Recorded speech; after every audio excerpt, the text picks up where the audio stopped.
Hey guys, this is Sam, and Apple confirmed today that they will be holding their September event on September 12th. This is what we had been hearing through the rumor mill, and it finally came true. I'm so excited for this, and if you guys are as well, make sure to hit like down below and comment in the comment section what you are most excited to see. The event's going to start at the normal 10 a.m. Pacific Standard Time or 12 p.m. Central, or a different time depending on what time zone you live in. It is going to be live streamed as well. You can go to the website, link down below in the description, and you'll be able to watch it here. I did not receive an invite, no surprise there, but I will be watching along with you guys on September 12th at 10 a.m. Pacific Standard when the event begins. This event is also the first to be held on Apple's brand new spaceship campus that looks like this. It's gorgeous. Everybody who gets to go and see this place is super lucky because it's a spaceship. There's the new Steve Jobs Theater where the event is actually going to be held at, and it just looks incredible. So it's going to be a big deal that this is the first event held on Apple's new campus, but the bigger deal is going to be what Apple announces that day. This is going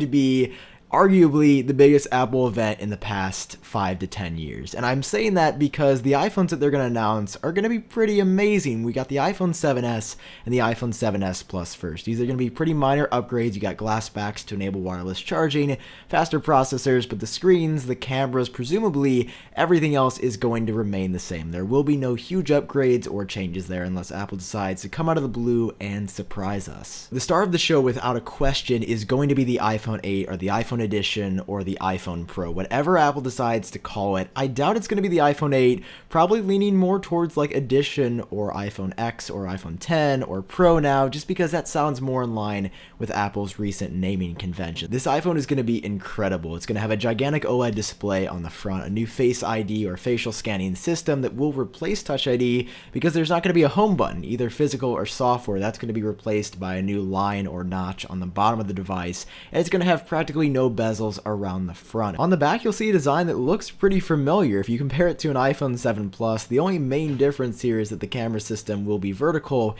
instead of horizontal, and the cameras should be getting some pretty huge video upgrades, although we haven't heard a lot on the photo side of things. The cameras are said to be able to shoot 4K video at 60 frames per second, which I cannot wait to try out, and 1080p video at 240 frames per second. In addition to launching in black, it's also going to be available in two other color options, a white and silver and a white and bronze gold. That's the new color this time around. There is no regular slate black for the iPhone 8 as of right now, or a rose gold. This new color is sort of a mix between rose gold and regular gold from the iPhone 7's design. However, the best part about this ultra premium iPhone is how much it's going to cost. It will set the record for the most expensive iPhone in history, probably starting around $999. So if you want to start saving up, you should probably rewind time and start saving up a few months back because it is going to be very pricey. In addition to 3 new iPhone models, we're also said to be seeing a new Apple Watch Series 3. This is finally going to have cellular functionality. It'll ship with watchOS 4, which is currently in beta testing.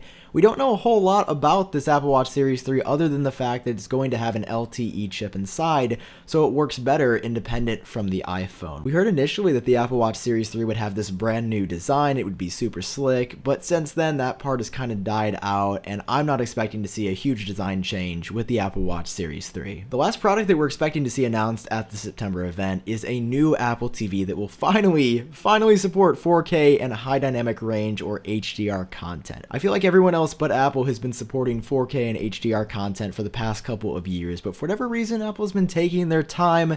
We don't know a lot about the design of this Apple TV, if it will remain the same or if the design is going to change. I assume it'll just be the same little thick box that sits under your TV, but it's pretty tiny, so that part is nice. So that is a lot of hardware coming at Apple's September 12th event. So 3 new iPhone models, a new Apple Watch, and a new Apple TV. But in addition to all of that, we should be seeing the official release dates for iOS 11, the new versions of macOS and tvOS, and watchOS as well. So many exciting things happening. If you enjoyed this video, it would really help me out if you hit that like button down below, and of course hit subscribe for more coverage on these new iPhones, the new Apple Watch, and the new Apple TV as well. I've been Sam. I hope all of you are doing great, and I will talk to you in the next video.